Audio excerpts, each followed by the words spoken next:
From CBS News World Headquarters in New York, this is the CBS Evening News with Katie Couric.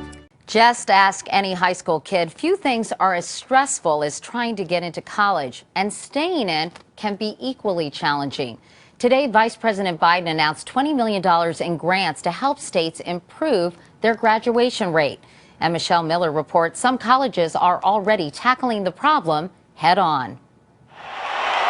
Here's Russell Shepard going. Russell Shepard, a wide receiver at Louisiana State University, answers to about a dozen coaches on the field.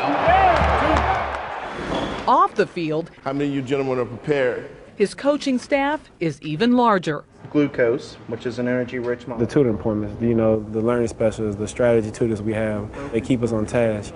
But many LSU students steer off course. Only 59% make it to the goal line and graduate.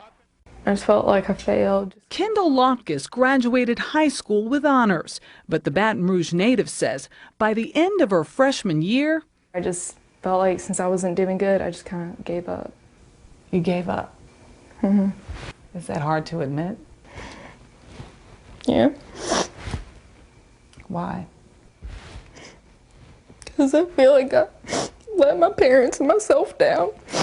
For an institution like that to get only 6 out of 10 of them through is insane. Katie Haycock heads up a research organization that tracks college graduation rates. They assume their responsibility ends at letting students in, and then if students figure out what to do, then they'll succeed, and if they don't, they don't.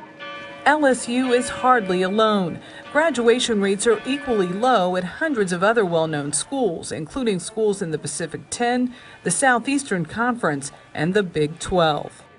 Would you call this a crisis? Absolutely. Dr. Sandra McGuire is a vice chancellor in charge of academics at LSU.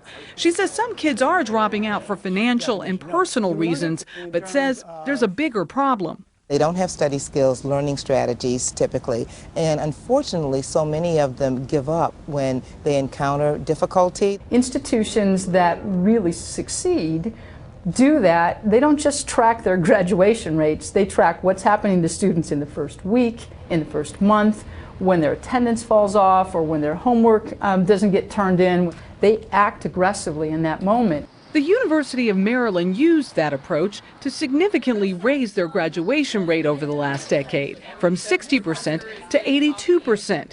It happened with smaller class sizes, mandatory tutors, and courses tailored to their students' needs. Our job is to provide students with degrees.